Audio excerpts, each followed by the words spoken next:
우리가 지난 시간부터 날마다 하나님의 얼굴을 구하여 나가는 삶에 대해서 살펴보고 있습니다. 즉 PLO의 삶, P Pray, 하나님의 얼굴을 구하는 가운데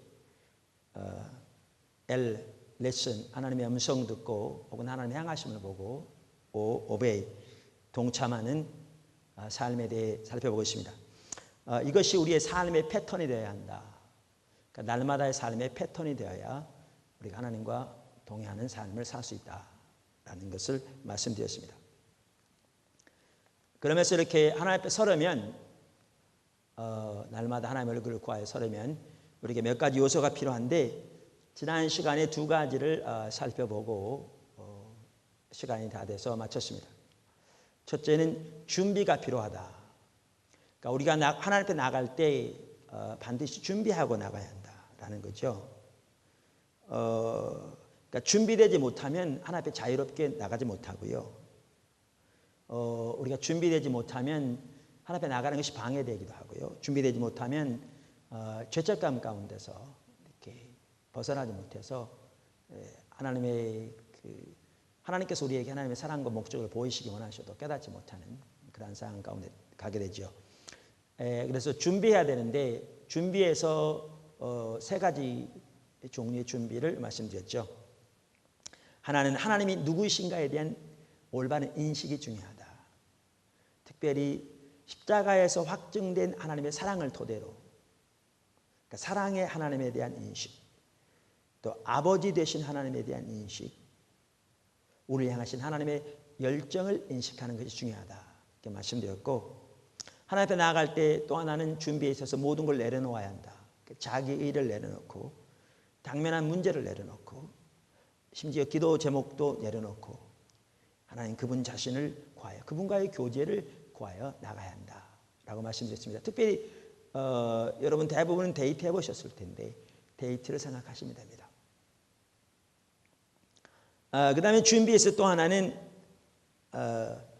생각나는 모든 죄를 당연히 회개함으로 나가야 한다. 자, 이렇게 그리고 준비되어지면 두 번째는 하나님을 경배함으로 나아가라. 하나님을 예배함으로 나아가라고 말씀드렸습니다. 그래서 예배가 우선되어야 한다.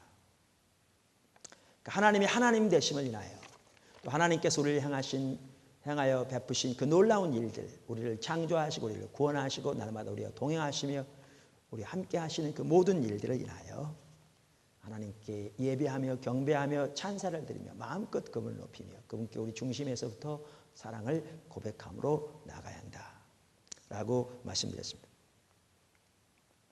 세 번째, 큰 세 번째입니다. 하나님의 얼굴을 구하여 나갈 때 우리는 하나님 그분을 구하여 나가야 합니다. 그 헨리 블랙가비 목사님이 하나님을 경험하는 삶이라는 책에서 하나님께서 우리에게 세 가지를 계시하신다 이렇게 정리하고 있습니다. 저는 잘 정리한 거라고 생각합니다. 첫째는 하나님이 하나님 자신을 계시하신다. 하나님 자신을 계시하신 목적이 뭐냐? 첫째는 하나님과의 친밀한 교제 가운데 나아오도록 하나님 자신을 계시하신다. 사실 우리가 하나님 그분을 알수록 그분을 사랑하게 돼 있거든요. 그리고 그분을 사랑하기를 원하게 돼 있습니다.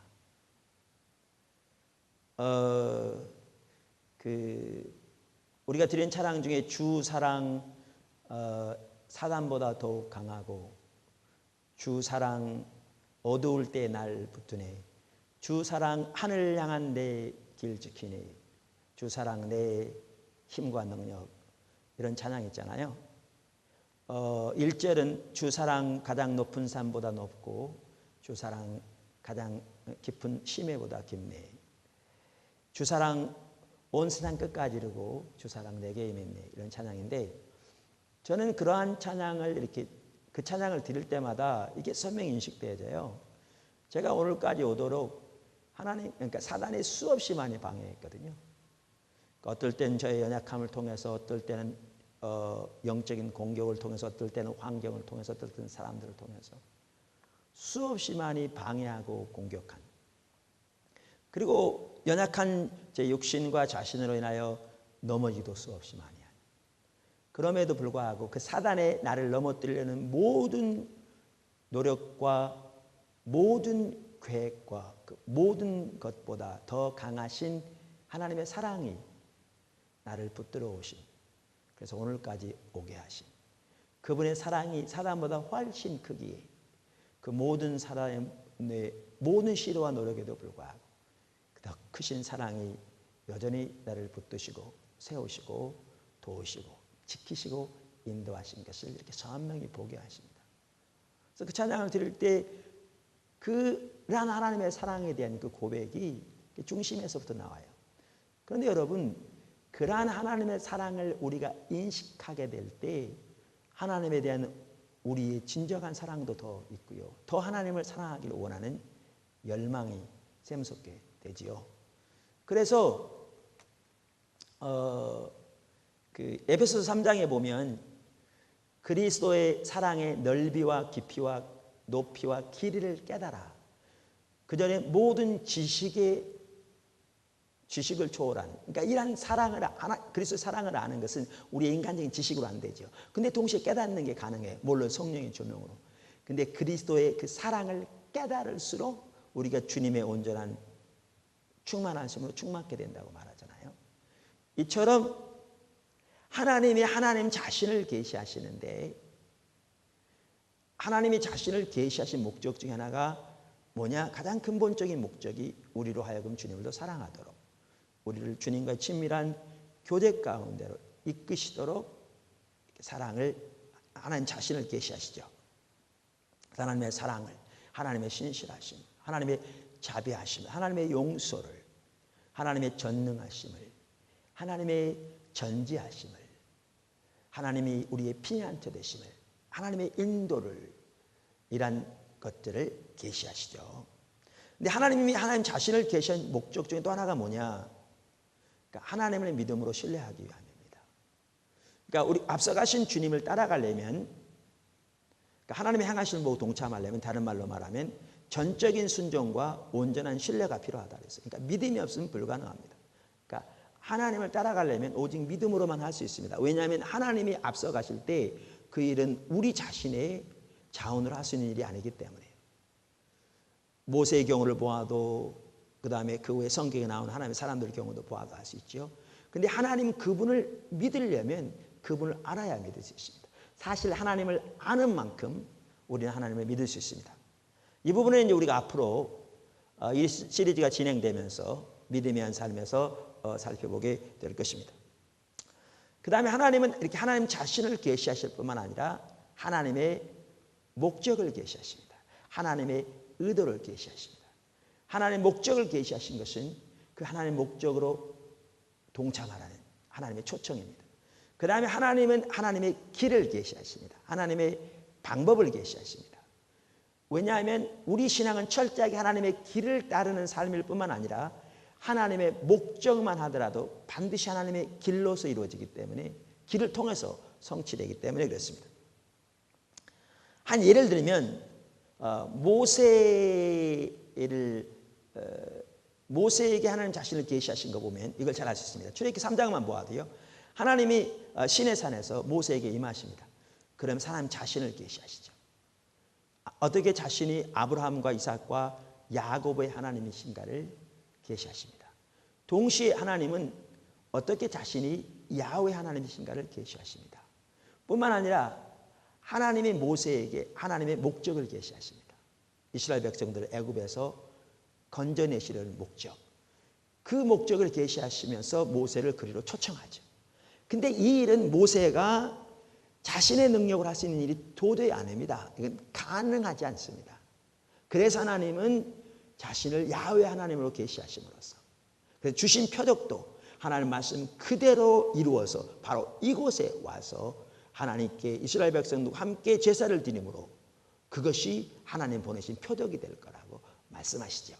뿐만 아니라 이렇게 목적을 계시하실 뿐만 아니라 하나님의 길을, 방법을 계시하시죠.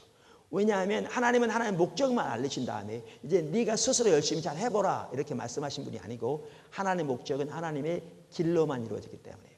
그래서 어떻게 구체적으로 먼저 애굽에 있는 이스라엘 장로들에게 갈 것인가, 그리고 그들에게 가서 뭐라고 말할 것인가, 그 다음에 그들과 함께 어떻게 바로에게 갈 것이며 바로에 가서 어떻게 말할 것인가 등등 그의 길을 이렇게 계시하시죠. 하나님의 길을 계시하시죠. 그리고 이렇게 모세가 하나님의 길을 따라 행할 때 하나님께서 하나님의 능력으로 역사하시는 걸 볼 수 있습니다. 이처럼 하나님은 크게 세 가지를 계시하십니다. 그래서 우리가 하나님을 구하여 나간다는 것은 이 세 가지를 구하여 나가는 것을 말합니다. 그래서 무엇보다 우리는 그러니까 하나님의 얼굴을 구하여 날마다 서되 하나님 그분 자신을 알기를 구하여 나가야 합니다. 사실 그 성경에 나온 하나님의 사람들이 그랬습니다. 그래서 그 신구약 대표적으로 한 가지씩 예를 들면 시편 26편과 27편에 보면 하나님의 얼굴을 구하여 그분 자신을 구하여 선 다윗의 모습이 나옵니다. 시편 26편에서 다윗은 이렇게 말하거든요. 여호와여 내가 주의 계신 집과 주의 영광이 거하는 곳을 사랑하오니.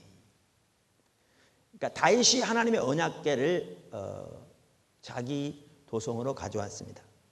그리고 언약궤를 가져온 이후에 다윗은 그 전부터 있었던 모세의 율법에 따른 성막에 들이지 아니하고 언약궤를 위에 장막을 따로 세워 그 장막 속에 언약궤를 두었습니다. 그래서 다윗 있는 동안에는 언약궤가 사람들에게 개방되어 있었습니다. 개방되어 있었습니다.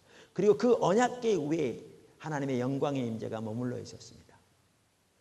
그래서 이 말은 하나님이 영광의 임재로 머물러 계신 바로 그 하나님의 집을 그가 사랑한다. 하나님의 계신 집을 사랑한다. 이렇게 말합니다. 그러면서 바로 27장 4절에 보면 다윗은 이렇게 말합니다.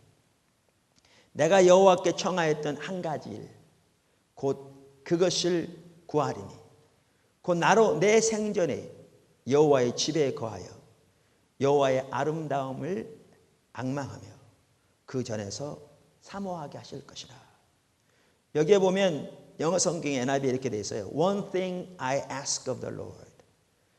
내가 한 가지를 하나님께 구한다. 그러니까 이 말은 많은 것 중에 첫 번째도 아닙니다. 이것이 다윗이 구한 한 가지였다 그 말이죠. 그러니까 유일한 것이었다. 그의 유일한 목표였다. 유일한 소망이었다 그 말입니다. 그럼 그게 뭐냐? This is what I seek. 이것이 내가 구하고 추구하고 바라는 것이다. 곧 내가 여호와의 집에 거하며 all the days of my life 내 인생의 모든 날 동안 거기에서 여호와의 아름다움을 바라보며 그분의 전에서 그분을 찾는 것이다. 그러니까 여기에 보시면 다윗은 보다 더 강한 나라도 구하지 않았습니다. 보다 더 큰 왕국도 구하지 않았습니다. 보다 많은 부도 구하지 않았습니다. 보다 더 예쁜 아내도 구하지 않았습니다. 보다 더 많은 자식도 구하지 않았습니다. 그는 그의 한 가지 소원이 뭐였는가? 하나님의 영광의 임재가 머무는 하나님의 영광으로 임재해 계신 그곳에서 하나님의 아름다움을 바라보며 하나님 그분을 찾고 그분을 구하고 그분을 기뻐하고 그분 안에서 안식하는 것, 그것이 그의 단 한 가지 소원이요 한 가지 열망이었습니다. 신약의 이해에 대한 대표적인 인물이 누구냐? 바울입니다. 바울은 고린도전서 2장 2절에서 내가 너희 가운데 있을 때 예수 그리스도 곧 십자가에 못 박히신 그분 외에는 아무것도 알지 않기로 작정했다. 이렇게 말합니다. 여러분, 다윗이 고린도 교회에 가서 사역할 쯤이면 그는 이미 부활하신 예수님이 직접 만났 후입니다. 그가 구원받은 게 부활하신 주님을 직접 만나서 구원받게 된 계기가 되었잖아요. 다메섹으로 가던 도중에 여러분 그 당시에는 오염이 없었을 텐데 오염이 없는 사막 지역에 정오의 태양이면 얼마나 밝았겠습니까? 그런데 성경에 보면 그 태양보다 더 밝은 영광빛으로 주님이 임하신 거죠. 그래서 그의 눈이 멀게 된.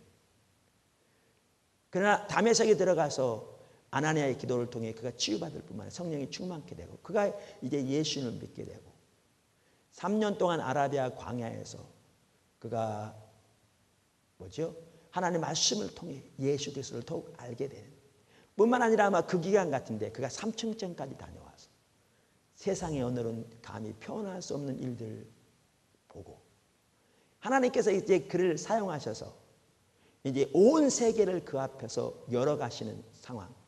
그래서 바울을 통해 그 엄청난 기적들, 그 엄청난 표적들, 그 수많은 구원들, 그리고 그 놀라운 교회들이 그 당시 로마 제국 소아시아 지역 전체 주요 도시들마다 든든히 세워져간 이러한 상황이었습니다.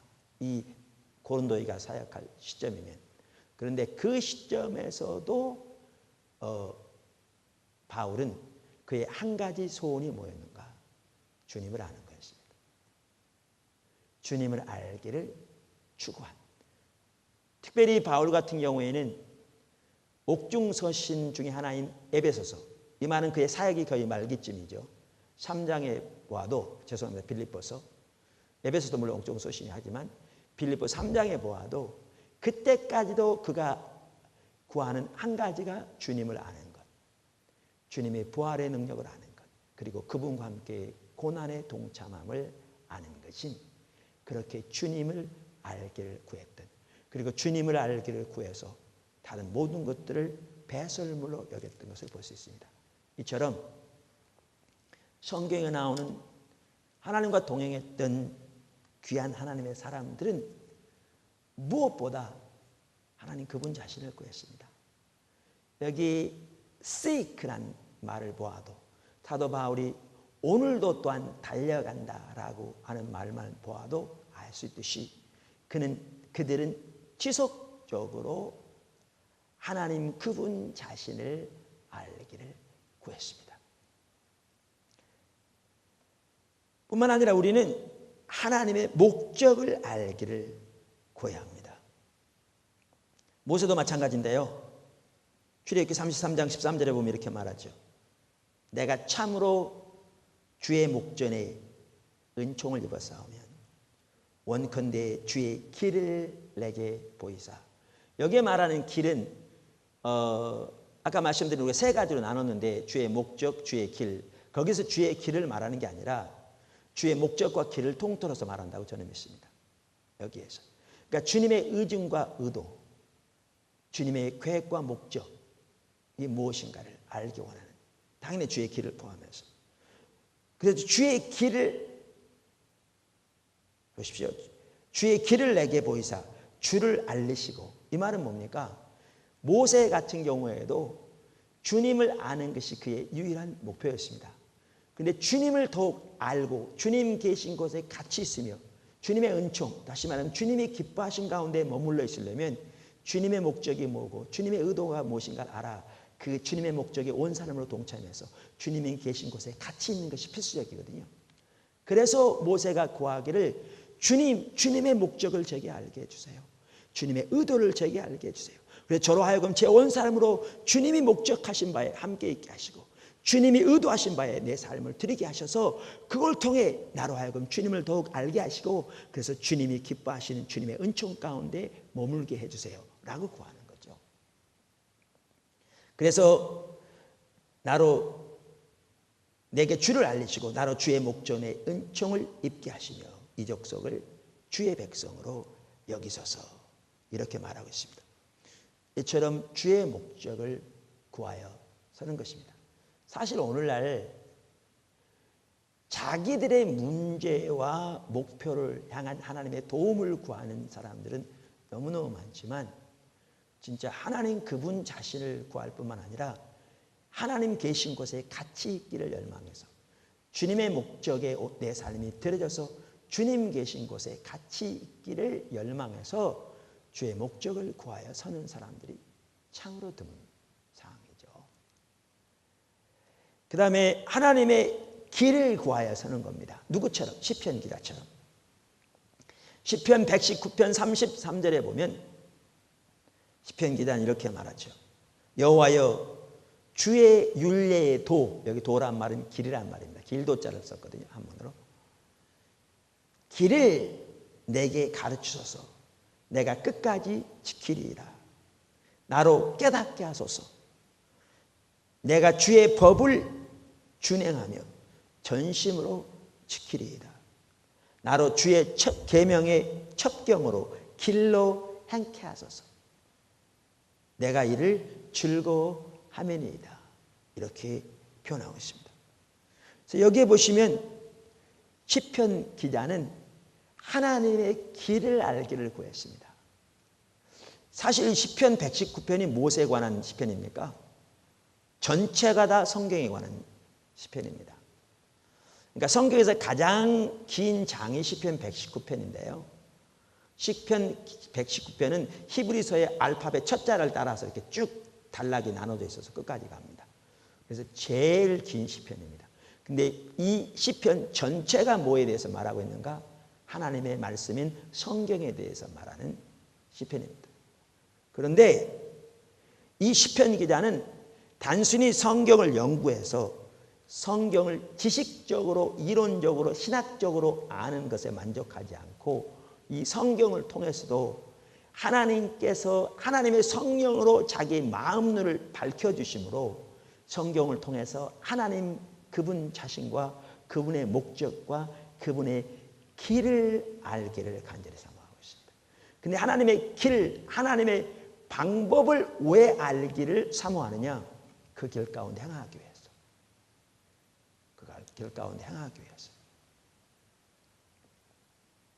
왜? 하나님의 길을 따라 행할 때 우리가 하나님과 동행하는 삶을 살 수 있기 때문에 그렇습니다.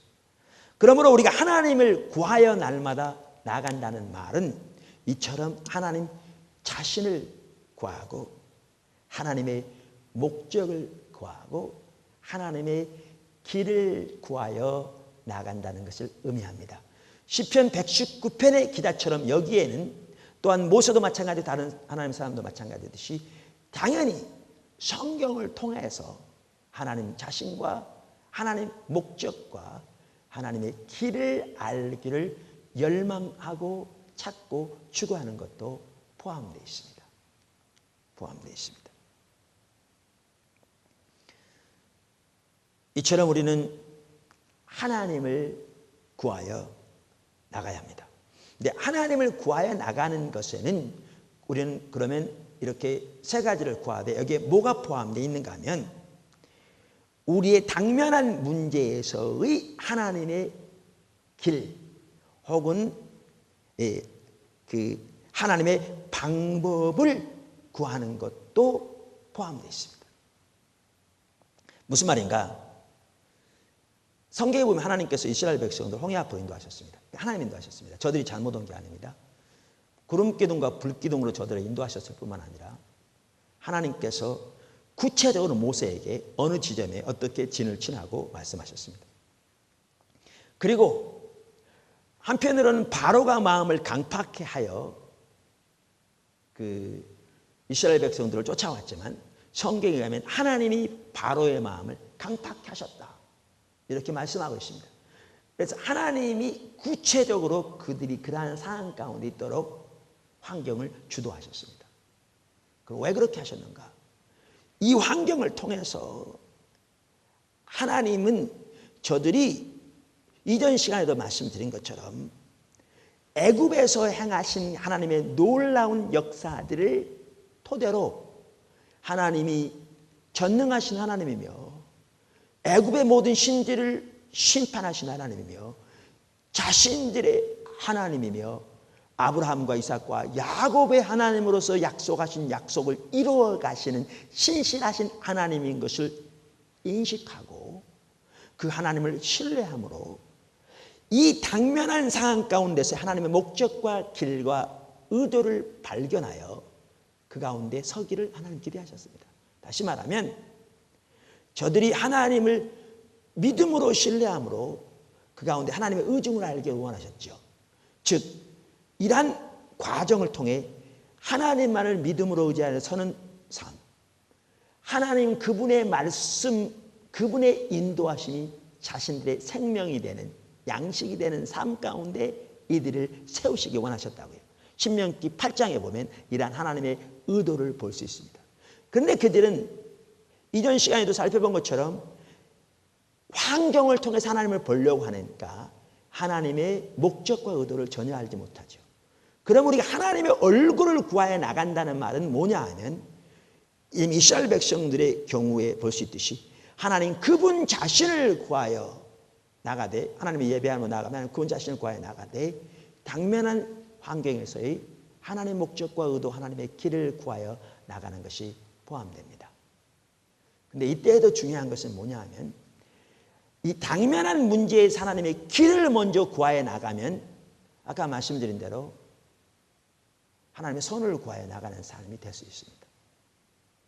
그래서 우리가 이전 시간부터 살펴오듯이 우리가 준비함으로 나가되 하나님을 경배함으로 나가야 한다. 사실 하나님 그분 자신만을 경배하며 높이며 나갈 때 사실 성령께서 우리 가운데 벌써 운행하기 시작하십니다. 그리고 하나님께서 하나님의 목적하신 목적과 의도와 길들을 하나님의 때 우리에게 알리시죠. 이 토대 위에서 우리가 그렇게 주님만을 예배하며 주님만을 높이며 주님만을 기뻐하며 나아가되 그 토대 위에서 우리가 당면한 처지와 상황에서의 하나님의 목적과 길이 무엇인가를 구하여 서는 것이 포함된다 그 말이죠. 포도나무 교회가 분당했을 때 하나님께서 이렇게 24시간 나라와 민족을 위해서 이 땅에 하나님의 부흥을 위해서 중보기도할 수 있는 장소를 마련하기 위해 그 당시 모이고 있던 예배 장소 외에 넓은 장소를 구하라고 이렇게 인도하셨습니다. 그래서 그 장소를 교육관과 그 중보기도, 우리가 다이스 장막이라고 부르는 이렇게 중보기도 초소를 쓰고 넓은 장소를 본당으로 쓰려고 했죠. 그래서 거기에서 멀지 않은 곳에 그 넓은 수포하던 자리를 우리가 경매로 받게 되었습니다. 그런데 경매로 다 그 수포가 이제 다 경매에 붙여지게 되었거든요. 경매로 받아서 지불을 다 하고 그 당시 거기 임대에 들어있던 분에게 우리가 그렇게 할 의무는 없지만 서로 계약해서 그분에게 이사 비용도 우리가 충분히 지불하고 그래서 그분도 다 장소를 비워주고